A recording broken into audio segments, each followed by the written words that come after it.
හෙවත් මාමාගෙන් බෑනාට හෙවත් මාමාගෙන් බෑනාට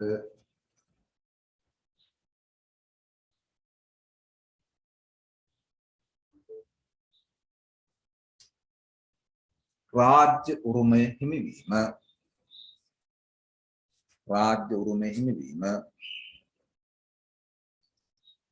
දැකිය හැක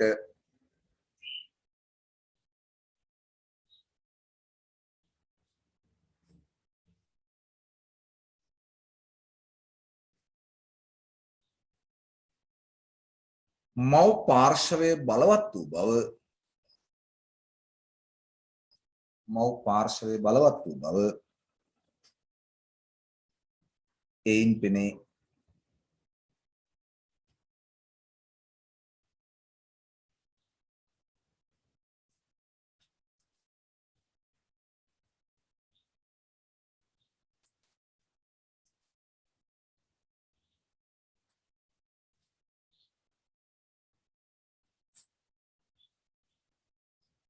අලුත් ඡේදයකට අපි යමු. උදේකට උදාහරණයක්වත් අවශ්‍ය නම් අපිට දාගන්න පුළුවන් මේ පස්වන පරාක්‍රමයෙන් පස්සේ රජ වෙන්නේ තුන්වන වික්‍රමබාහු.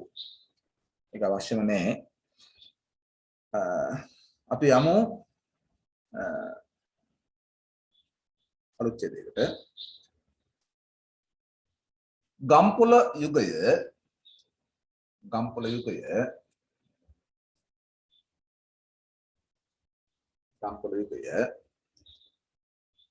විශේෂ සිද්ධි ගම්පොළ යුගය විශේෂ සිද්ධි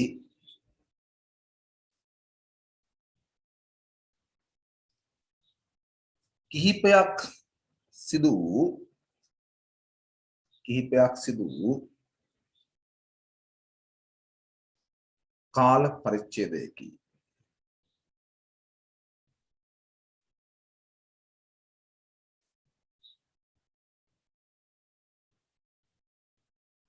කාල පරිච්ඡේදයකි. එක දාලා අපි ලියාගමු. ඉබ්න් බතූතා ලංකාවට පැමිණීම. ඉබ්න් බතූතා ලංකාවට පැමිණීම.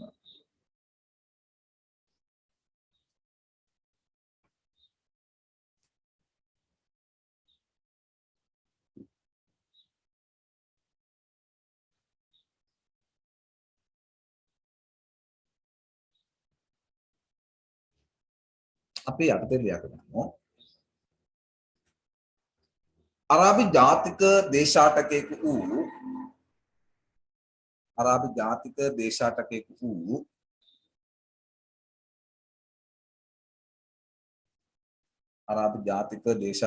වූ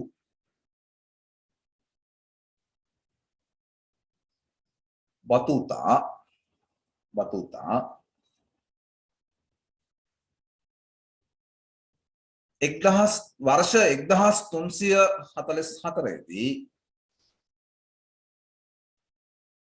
वर्ष 1344 දී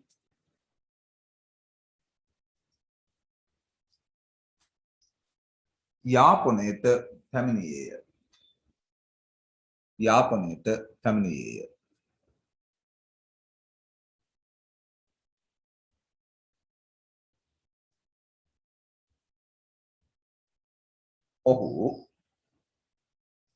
ඔහු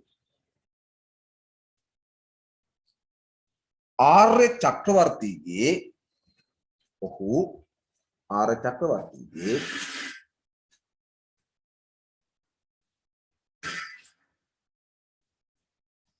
චක්‍රවර්තීගේ හිතවතෙකි.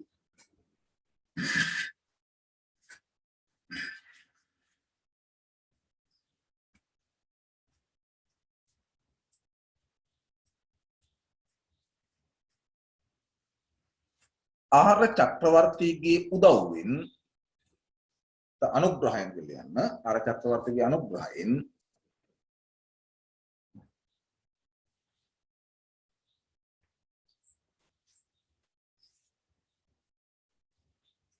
මොහු ලංකාවේ සංචාරය කර තිබේ.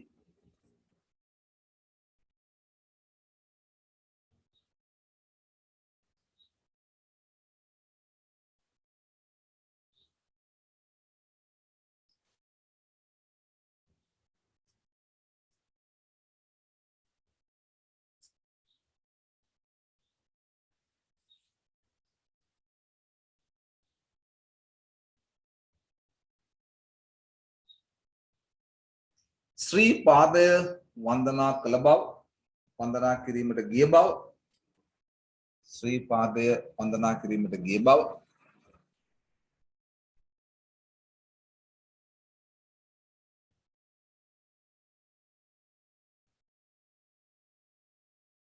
ශ්‍රී පාදය වන්දනා කිරීමට ගිය බව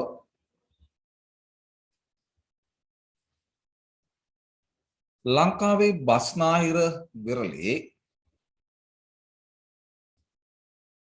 ලංකාවේ බස්නාහිර විරලේ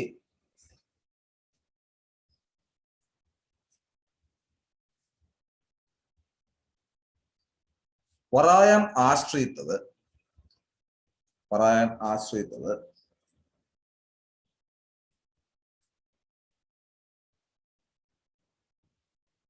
සරු වෙළඳාමක් සිදු වූ බව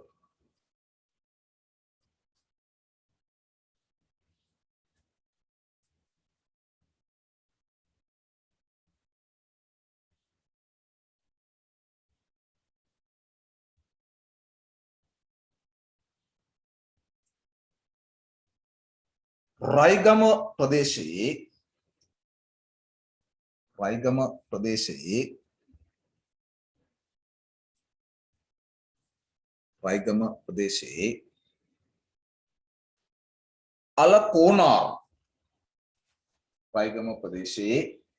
අලකෝනාර්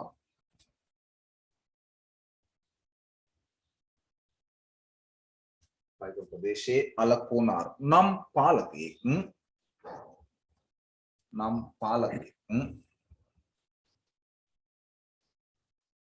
සුදු ඇතෙකු තබාගෙන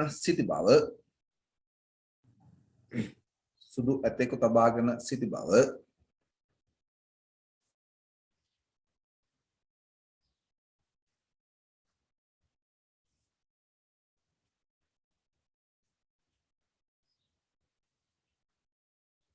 වැනි වැදගත් තොරතුරු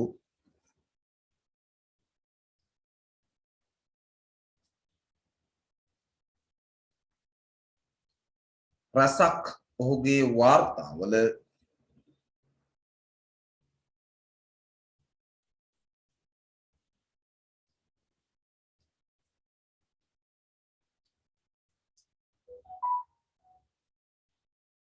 වාර්තාවල ඇතුළත් වේ.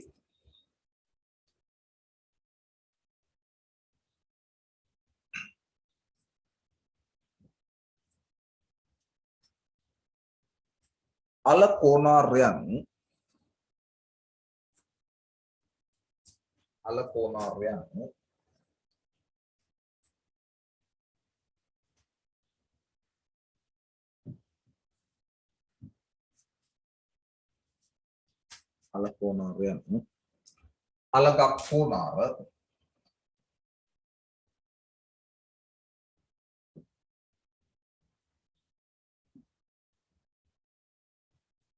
අලගක්කෝනාර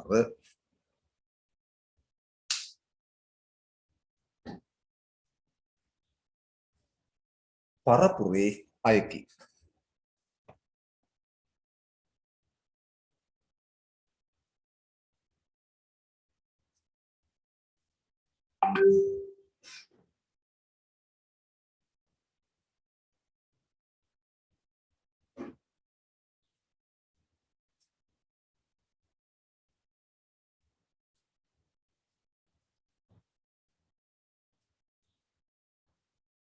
අපි දෙක ලියා ගමු පුතේ.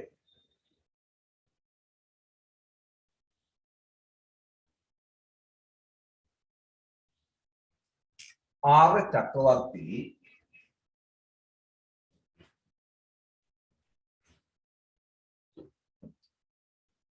චක්‍රවර්ති ගම්පොළට අයත් ප්‍රදේශවලින් බදු අය කිරීම. ආර්ය චක්‍රවර්ති ගම්පොළට අයත් ප්‍රදේශවල බදු අය කිරීම සහ ආක්‍රමණ එල්ල කිරීම.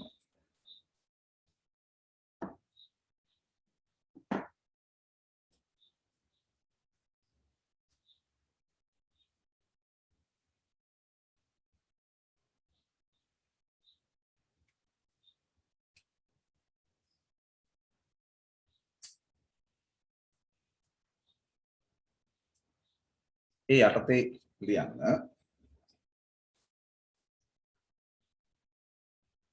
ගම්පොළ තුන්වන වික්‍රමබාහු ගම්පොළ තුන්වන වික්‍රමබාහු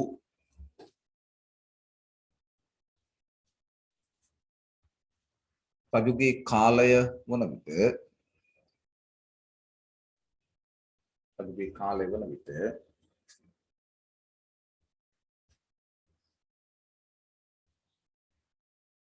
උතුරේ ආර්ය චක්‍රවර්ති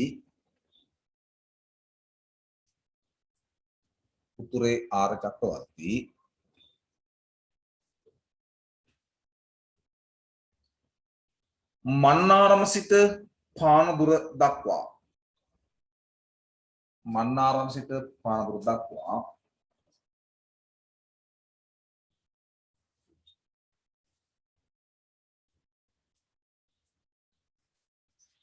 වෙරළ තීරය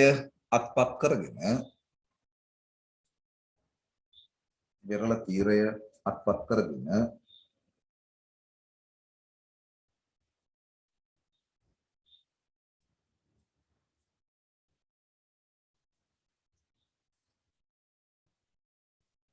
තොටුපොළ වලින් බදු අය කළ බව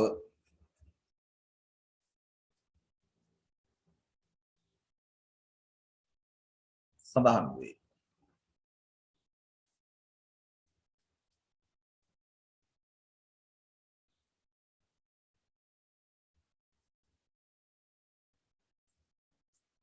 මෙය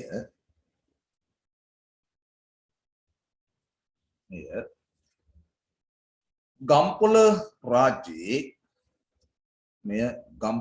රාජ්‍යයේ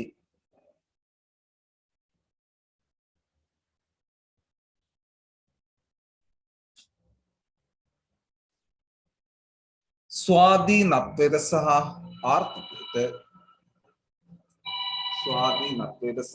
ආර්ථිකයට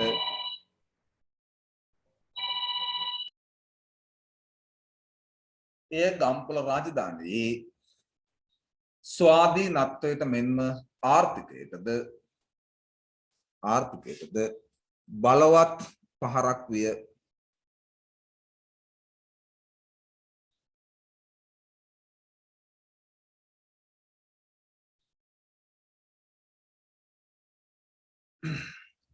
රජුගේ ප්‍රධාන අමාත්‍යවරයා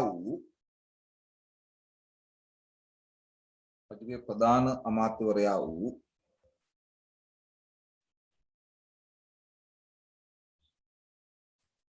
නිශ්ශංක අලකේශ්වර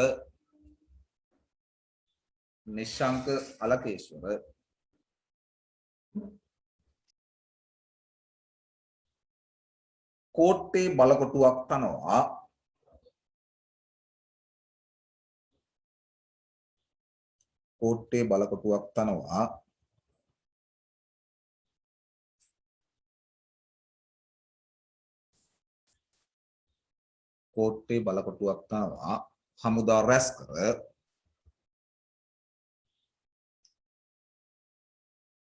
හමුදා රැස් කර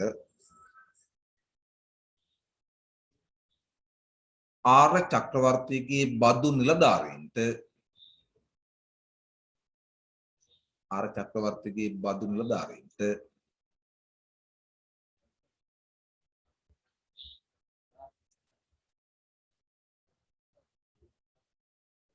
දඬුවම් කර තිබේ.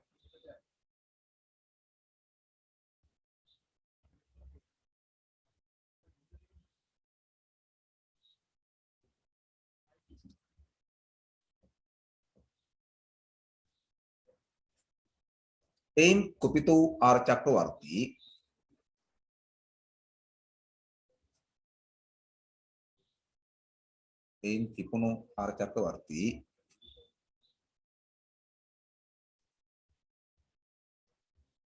ගම්පොළට ආක්‍රමණයක්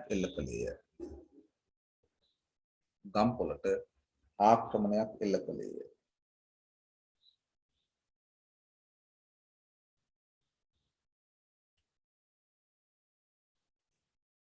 නමුත් නිශ්ශංක අලකේශ්වර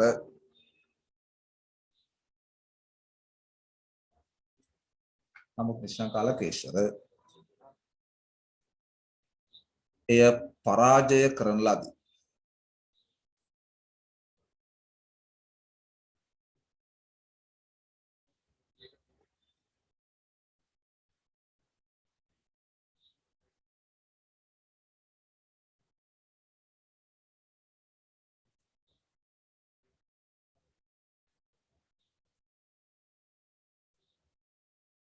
අලකේශ්වරගේ ක්‍රියාමාර්ග වලින්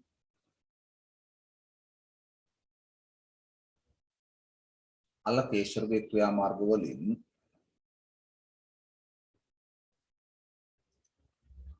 ගම්පොළ රාජ්‍ය ශක්තිමත් වුවත් ගම්පොළ රාජ්‍ය ශක්තිමත් වුවත්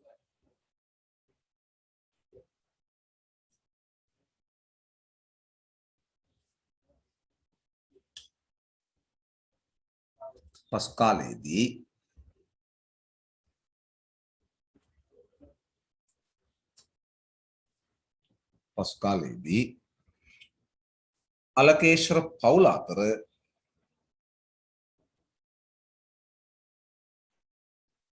අලකේශ්වර පවුල අතර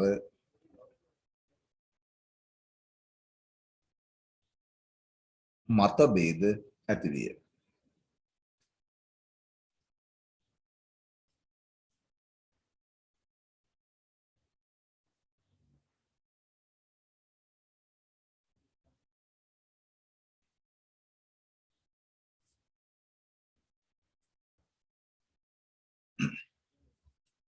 අපි තුන්වෙනි කරුණ ලියා ගමු.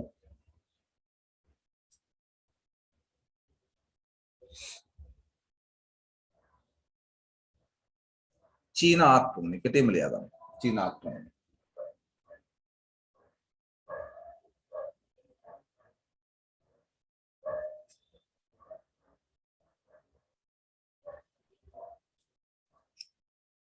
ඒ අර්ථය ලියන්න. චීනයේ යුන් ලෝ අධිරාජයාගේ බෝඩ් බලනද චීනයේ යුන් ලෝ අධිරාජයාගේ අපි මේ චීන නම් ලියනකොට පොඩි ඉදි කැලක් ගන්නවා. චීනයේ යුන් ලෝ අධිරාජයාගේ චෙන් හෝ සෙන්පතියා චීනයේ යුන් ලෝ අධිරාජයාගේ චෙන් හෝ සෙන්පතියා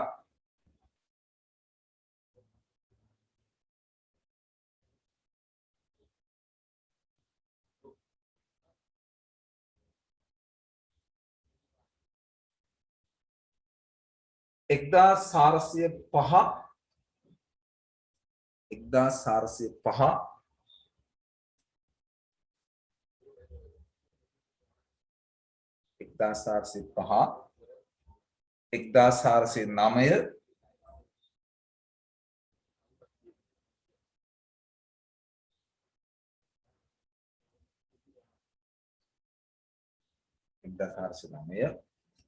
යන වර්ෂවල ලංකාවට පැමිණ තිබේ.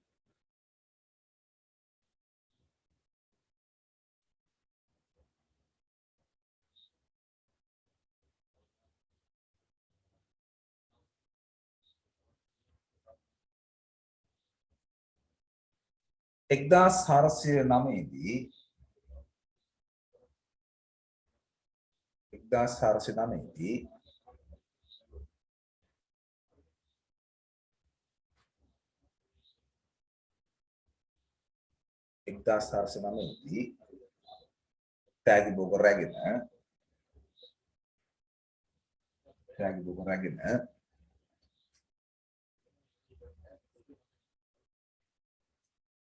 අලකේශ්වර හමුවීමට ගියත්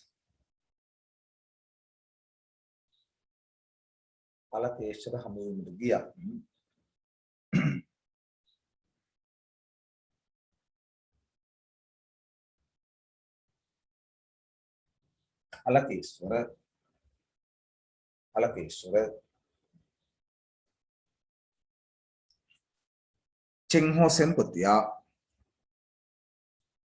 චෙන් හෝ සෙන්පතියා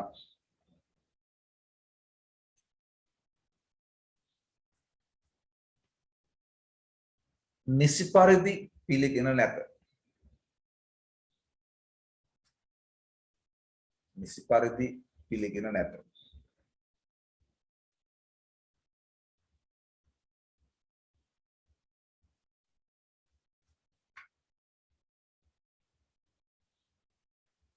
ගෙනා පුද පඳුරු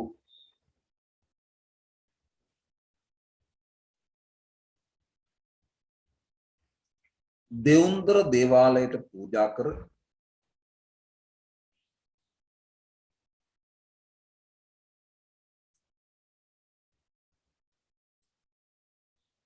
ගෙනා පුද පඳුරු දෙවුන්දර දේවාලයට පූජා කර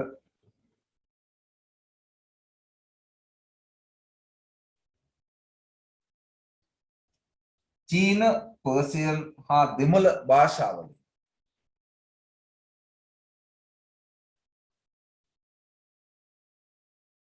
චීන පර්සියන් සහ දෙමළ භාෂාවලින්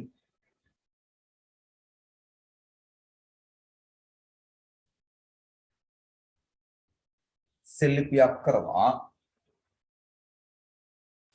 කරවා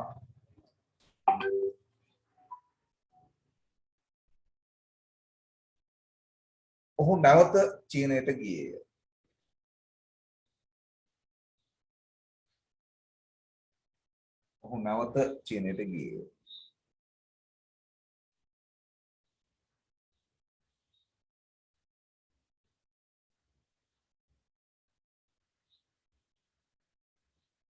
එම සෙල්ලිපිය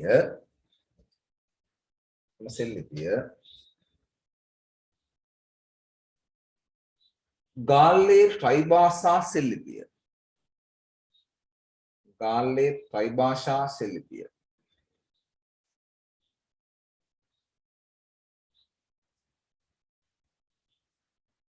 ලෙස හැඳින්වේ.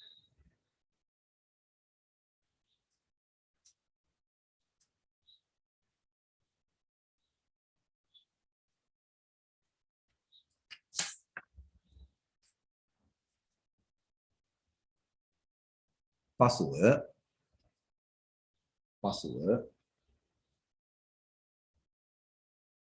1411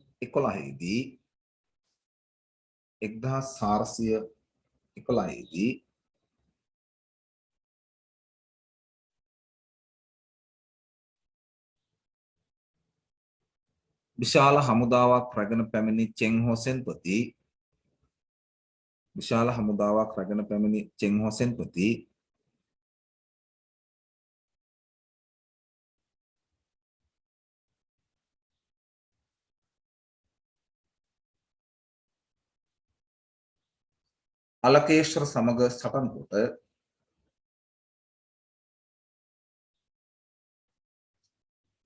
අලකේශ්වර සමග සටන් කොට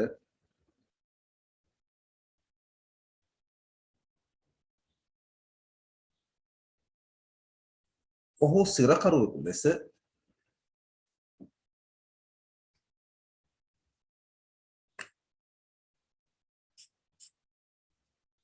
සිරකරුවෙකු ලෙස චීනයට රැගෙන ගියේය.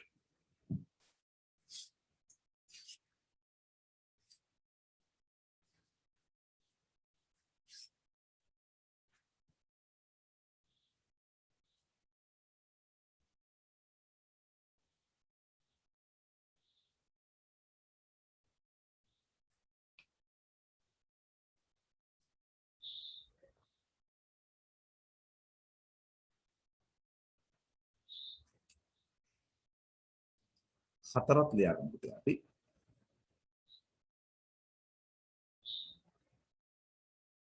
ආගමික ගොඩනැගිලි ඉදිවීම.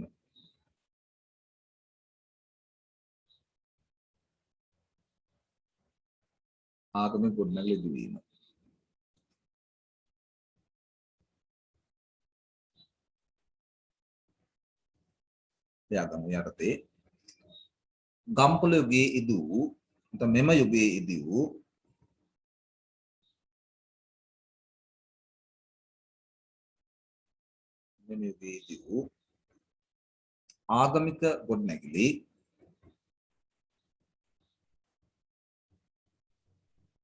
ආගමික ගොඩනැගිලි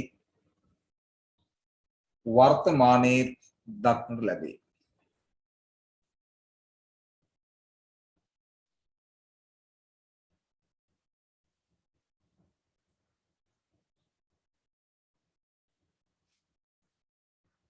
උදාහරණ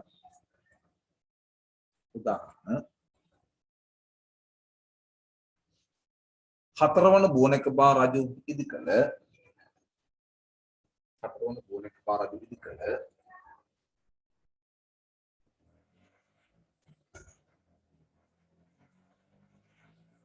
ලංකාතිලක විහාරය සහ ගර්ලාදෙණිය. ලංකාතිලක විහාරය සහ ගර්ලාදෙණිය.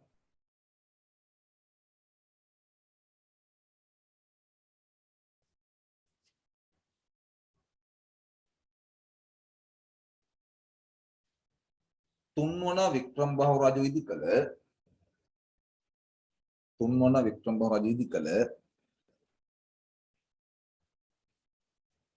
අම්බැක්ක දේවාලය.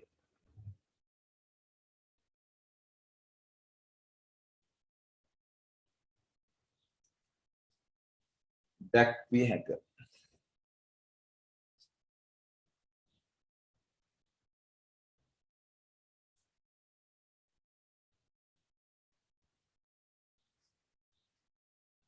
පුතේ මෙන්න මේක ලියා ගන්න. මේ අපි මුලින්ම ලියවනේ මාතෘකාව ගම්පොළ රාජධානිය කියලා. මේ පළවෙනි මාතෘකාව. එතන ලියා ගන්න වරහන් ඇතුලේ 1341 1415. ඔය තමයි ගම්පොළ කාල සීමාව. උතෙන් 415 ගම්පොළ ඉවරයි. 415 පටන් ගන්නවා ආරම්භ වෙන කෝට්ටේ රාජධානිය. එතනින් ගම්පොළ ඉවර වෙනවා.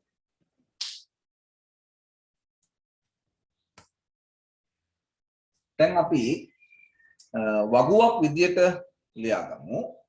එක පැත්තක ගම්පොළ යුගයේ විශේෂ ලක්ෂණ අනෙක් පැත්තේ සිද්ධි. මෙහෙම සාරාංශයක් දාගත්තාම හරියට ලේසියි. ගම්පොළ යුගයේ විශේෂ ලක්ෂණ සහ විශේෂ සිද්ධි.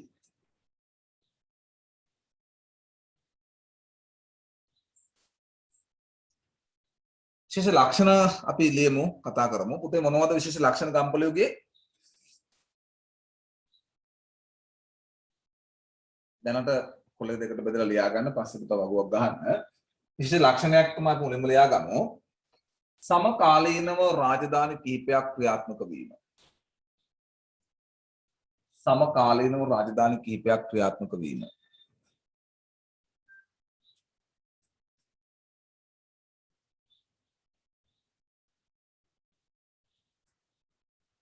ඊළඟ විශේෂ ලක්ෂණය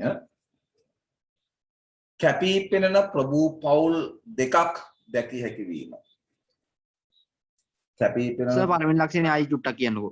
පළවෙනි එක පුතේ සමකාලීනව රාජධානි කිහිපයක් ක්‍රියාත්මක වීම.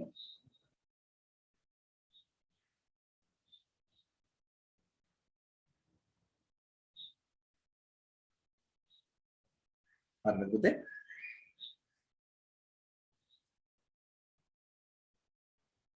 දෙක කැපී පෙනෙන මොකද පුතේ?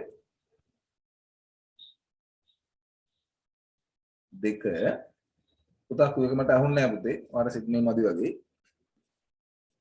දෙක කැපී පෙනෙන ප්‍රභූ පවුල් දෙකක් දැකිය හැකි වීම.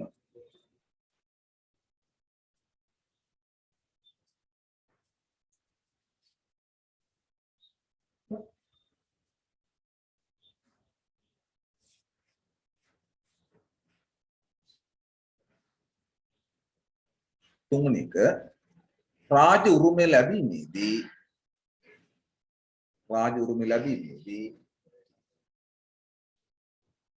මව් පාර්ශවය බලවත් වීම. මව් පාර්ශවය බලවත් වීම.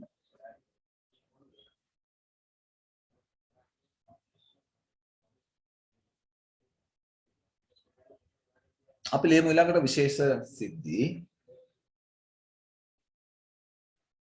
ඉබන් බතුතා ලංකාවට පැමිණීම.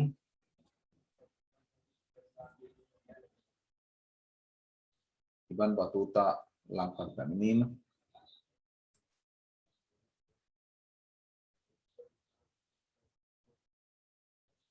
ළඟට ආර්ය චක්‍රවර්තීගේ බදු නිලධාරීන්ට දඬුවම් කිරීම. නැත්නම් මේකම ලියුවත් කමක් නැහැ නේද? ආර්ය චක්‍රවර්තී ගම්පොට ප්‍රදේශවලින් බදු අය කිරීම සහ ආක්‍රමණ එල්ල කිරීම. අපි අන්ත දාලා මේක ලිව්වා.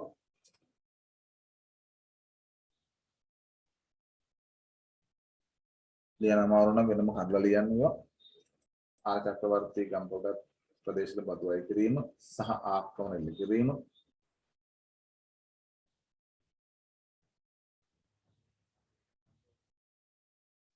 කෝට්ටේ බලකොටුව ඉදි කිරීම. කෝට්ටේ බලකොටුව ඉදි කිරීම.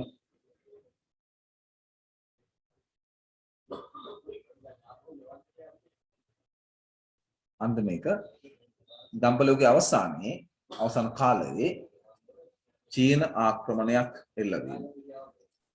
ගම්පලුවේ අවසාන කාලයේ චීන ආක්‍රමණයක් එල්ල වීම.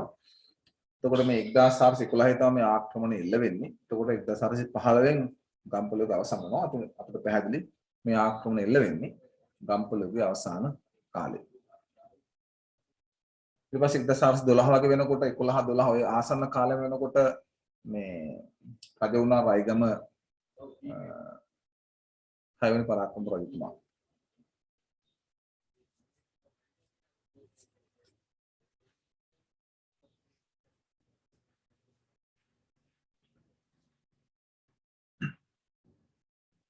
හොඳයි පුතේ මේ අද දවසේ අපි කතා කරා යුග දෙකක් පිළිබඳව කුරුණෑගල සහ ගම්පොළ.